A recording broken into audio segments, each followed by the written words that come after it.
یا ایها النبی اے نبی قل لأزواجك اوه ببیانو خپلو ته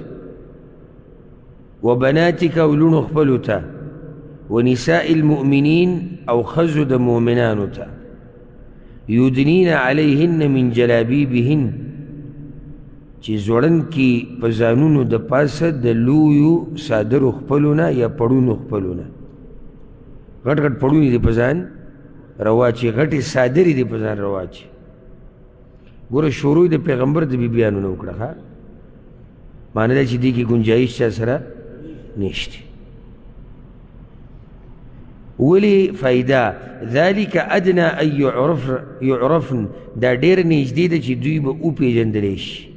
فلا يؤذین نو نه به تنګولی کېږي ګوره مخکې د تېر شوي آیت کې الله وایي چې څوک مؤمنان تنګوي ګناه یې دا ده نو دلته اوس د دقه خلکو باس کېږي چې زنانه تنګوي دا په مدینه کې بعض منافقانو هغوی به د شپې چې کله تیاره به شوه او دا خلک به په کورونو کې کېناستو نو دا زنانه به اکثر دغه ټیم کې به اودسماتو د بهر ته تلې خپل څه کار به و به هغې له بهر ته ووتې ځکه چې هغه ټیم کې څنګه چې حدیث کې راځي عایشه رضی الله عنها وایي چې د اودسماتې ځایونه دا په کورونو کې نه و او نوې عربو دا خوښوله چې کورونو کې یا د کور خوا کې جوړ کړي ځکه چې ګندګي ده نو بیا به زنانه داسې ټیم کې بهر ته ووتې شپه به وه سړي به نه وتو بهر ته خو دا منافقان به په لارو کوڅو کې ناستو نو دوی به دا ښځې تنګولې نو الله وایي په ځان دې غټې څادرې راچې پېژندلی کېږي به نو نه به یې تنګوي څنګه پېژندلی کېږي به چې دا ازاده ده وینځه نه ده ځکه چې ازاده ښځه به چا نه تنګوله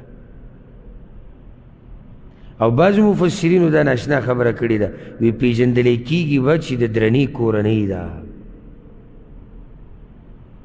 او دغه شان ده مارکیټ کې بازار کې چې کمې ښځې شرعي پرده کړي هېڅوک ورته نه ګوري نه تنګوي پوه شي پرې او دا کسان یو بل ته ووایم دا بیماران چې کومې مړو دې نه غلی شه پرېږده دا وایي دینداره ښځه ښکاري دا دینداره ښکاري یا دا د داسې کورنۍ نه ښکاري چې دینداره خلک دي دا پرې او چې